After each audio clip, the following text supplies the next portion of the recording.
Okay, let's normalize something real quick. Healing isn't some big moment where everything clicks and your life changes forever. It's not a breakthrough, it's a habit. And today I'm going to break down exactly what that means.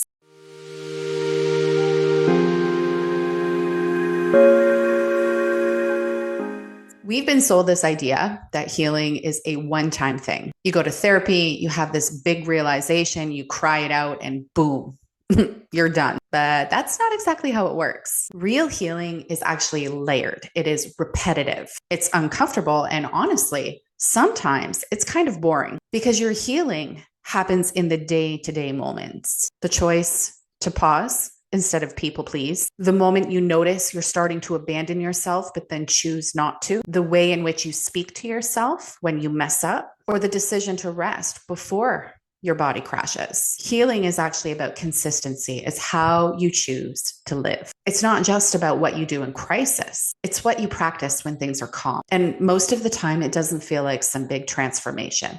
It feels like I did something different today. It feels like I chose to stay with myself instead of betraying myself. It feels like I chose discomfort over self-abandonment. That's healing.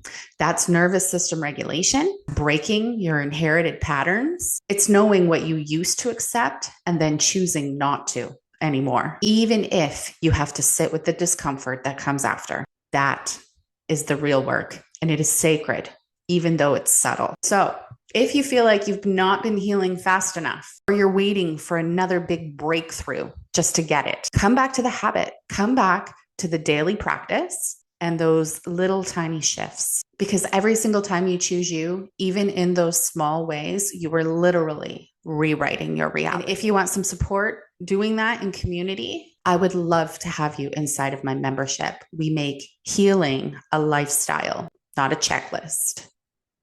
I'll see you in the next video.